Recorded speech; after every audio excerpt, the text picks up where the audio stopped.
Other stuff that came out this week that I want to touch on before I go race over and do the Courageous premiere here in Nashville was I don't know if you heard this other story going viral. All right, the missing girl, Emily Petito, I believe.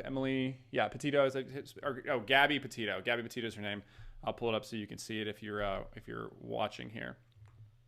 So I'm sure people have seen this online. Brian and Gabby Petito. Gabby Petito is now, we know that she was been killed. Last I checked, her fiance, Brian, is still missing in the Florida Everglades. Like, he's on the run. I don't know how.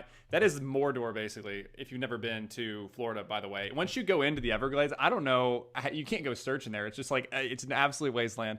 So this guy is on the run. This girl has been killed.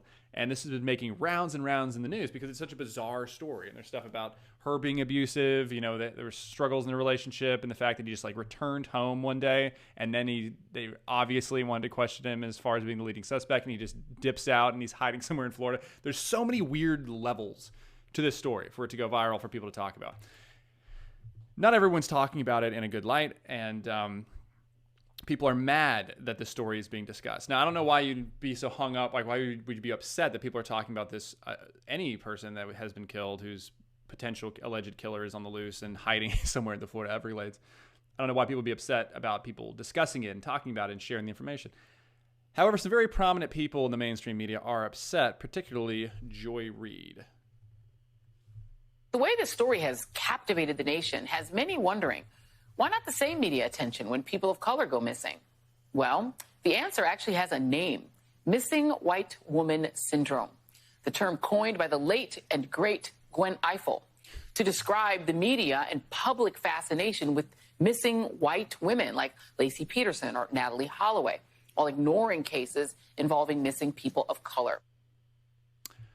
How unbelievably racist and annoying. How crazy is that to be people caring and sharing this story? Well, it's just because they have missing white woman syndrome. They care only because it's a white girl. And the implication being, if a black person had gone missing or been killed, we wouldn't talk about it. The media wouldn't discuss it because there's this systemic racism all across the country. That's the reason we don't care about these stories. Have you ever heard of Breonna Taylor?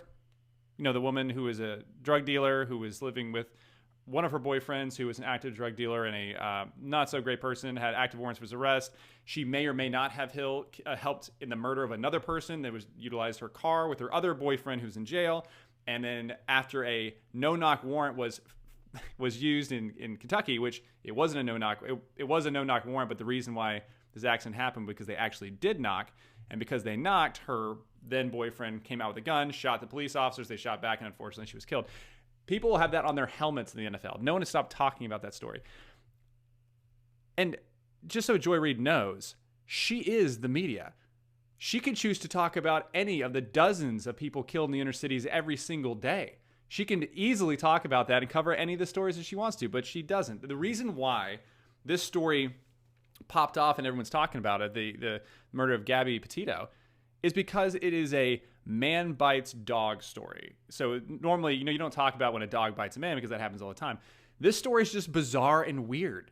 We know who the guy is. He's actively on the run. He's somewhere in the Florida Everglades. He just returned home. There was a lot of weird elements for this story to take off, for it to go viral.